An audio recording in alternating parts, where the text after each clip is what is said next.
All right, I got a great, interesting question from Mike Shaw. If you become a Cherokee citizen, does that interfere with your American state national status?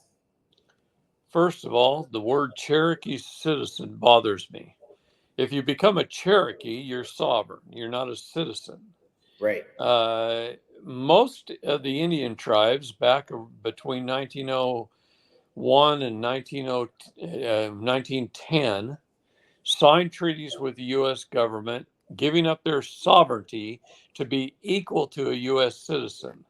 Some of those tribes have taken that back, that sovereignty back, including the Cherokees.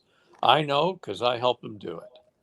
I helped them get Yeah, you most of did. Oklahoma back to the Native Americans. Can you speak to that a little bit, David? Because it's such an interesting story about Well, Oklahoma.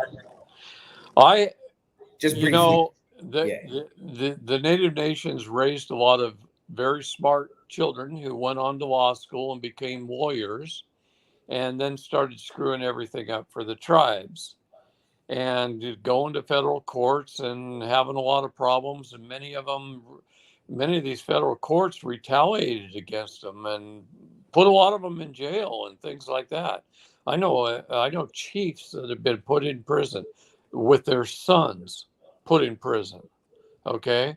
So they came to me for advice. They started calling me, asking me to teach them how to be sovereign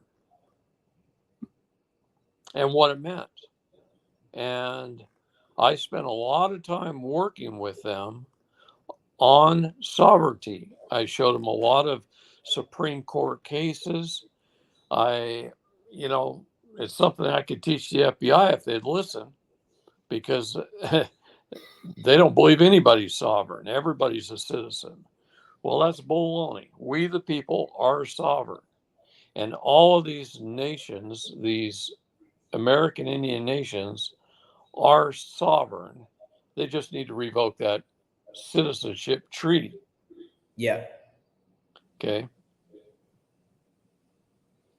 So, as a transition, we've got a good question from Lisa. We did our passport and want to know if we can purchase guns online sent to an FFL dealer.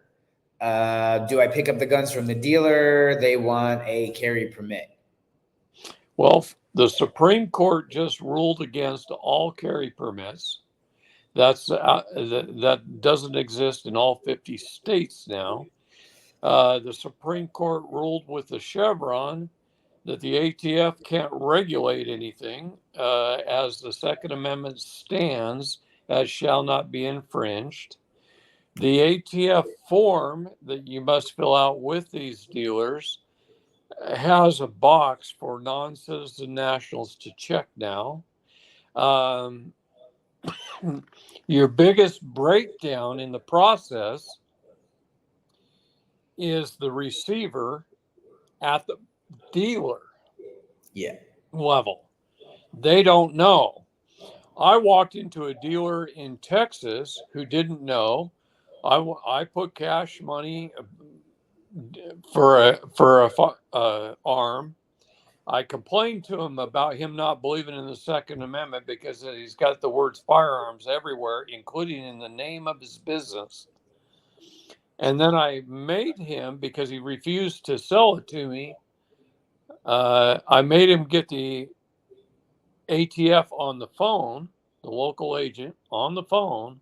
And Nice. after 30 minutes of me talking to the ATF agent on the phone in front of the dealer and one of his employees, the ATF agent told him to sell me anything that I wanted, take my information down and put it in a file folder and keep it in his desk drawer. Hmm. That's it, in case something in the future came up. Nice. That's it. Hmm. You just got to know it, guys. So, You got to know how to teach the receiver if they don't know. yeah, the Or librarian, you got to tell them what's in the book because you got to read it first. yeah, And you or almost have to recommend to the librarian what books they should be reading. or throw the ball at a different receiver. Sometimes that's Absolutely. easier. Yeah. I agree. Yeah. I agree.